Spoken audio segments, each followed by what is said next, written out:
விஜயின் கடைசி படம் ஏன் தடைபடுகிறது? ஜனா நயகான் பின்னாலுள்ள உண்மை. தளபதி விஜயின் கடைசி படம். ஆம், அவரின் இறுதி திரை பயணம். ஜனநாயகன் ரசிகர்கள் கொண்டாட தயாரான படம். இப்பொழுது அமைதி, சர்ச்சை, பயம். இந்த மூன்றின் நடுவில் சிக்கியுள்ளது. முக்கியமான கேள்வி, இந்த படம் தேர்தலுக்கு முன்னாடியா வரும் அல்லது பின்னாடியா? கடைசி வரை பாருங்க. இது ஒரு ரிலீஸ் டிலே கதை மட்டும் இல்ல. சினிமா, அரசியல், சென்சார் மூன்றின் மோதல். முதலில் இந்த படம் பொங்கல் ரிலீஸுக்கு திட்டமிடப்பட்டது. ஜனவரி 9 பெரிய விழா ரிலீஸ், பெரிய ரசிகர் கொண்டாட்டம், பெரிய விடை கொடுக்கிற மேடை. ஆனா திடீர்னு அனைத்தும் நின்று போச்சு. பிரீமியர் இல்ல, கொண்டாட்டம் இல்லை, அதிகாரப்பூர்வ அறிவிப்பு இல்லை. ஒரே ஒரு வார்த்தை மட்டும் எங்கும் ஒலிக்க ஆரம்பிச்சது. சிபிஎஃப்சி சென்சார் கிளியரன்ஸ் கிடைக்கல. அதுதான் புயலின் தொடக்கம்.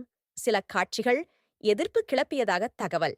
மத உணர்வுகள், இந்திய இராணுவ குறிப்புகள், இவை தொடர்பான சின்கள். சென்சாருக்கு பிரச்சினை. ஒரு சூப்பர் ஸ்டாரின் கடைசி படம் சென்சார் பிரச்சனையில சிக்குனா அது எடிட்டிங் விஷயம் மட்டும் இல்ல, அது அரசியல், சட்டம், மிகவும் சென்சிட்டிவ் விஷயம். இந்த விவகாரம் மெட்ராஸ் ஹைகோர்ட்டை கூட சென்றடைந்தது. விஜயின் ஃபேர்வெல் படம் நீதிமன்றத்தில் போராடியது. ரசிகர்கள் நல்ல செய்தி காத்திருந்த நேரத்துல வேறொரு அப்டேட் வந்துச்சு. கனடாவிலிருந்து யாக் சினிமாஸ் என்ற டிஸ்ட்ரிபியூட்டர் அதிகாரப்பூர்வ அறிவிப்பு, ஏப்ரல் 30க்கும் முன்னாடி படம் ரிலீஸ் ஆகாது. முன்பதிவு டிக்கெட்டுகள் ரீஃபண்ட் மெம்பர்ஷிப் ஹோல்டர்ஸ் பின்னாடி ப்ரையாரிட்டி புக்கிங். ஆனா இந்த அறிவிப்பு ப்ரொடக்ஷன் ஹவுஸ்ல இருந்து இல்ல, வெளிநாட்டு டிஸ்ட்ரிபியூட்டரிடமிருந்து. இதுவே அதிக குழப்பம் உருவாக்குது. இப்போ மிகப்பெரிய ஸ்பெகுலேஷன். இந்த படம் தமிழ்நாடு சட்டமன்ற தேர்தலுக்கு பிறகுதான் வருமாம். ஏன்? விஜய் இப்போ நடிகர் மட்டும் இல்ல, அரசியல் தாக்கம் உள்ள நபர்.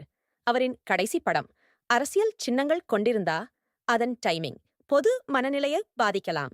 தமிழ்நாட்டுல சினிமா வெறும் என்டர்டெயின்மெண்ட் இல்ல, அது அரசியல் மொழி. ஒரு ரசிகனாக நினைச்சு பாருங்க. கடைசி படம் முதல் நாள் முதல் ஷோ கட்டவிழ்த்து கொண்டாட திட்டமிடுறீங்க. கட் அவுட்ஸ், பால் அபிஷேகம், பட்டாசு. ஆனா delay delay delay. Release date இல்ல, கிளாரிட்டி இல்ல. ரசிகர்களுக்கு ஜனநாயகன் ஒரு படம் இல்ல, ஒரு விடைபெறல், ஒரு உணர்ச்சி, ஒரு யுகத்தின் முடிவு. இந்த டிலே உண்மையில் என்ன அர்த்தம்? 3 சாத்தியங்கள். 1, பெரிய சென்சார் கட்ஸ் பேச்சுவார்த்தை நடக்குது. 2, அரசியல் டைமிங் காத்திருக்காங்க. 3, சர்ச்சையை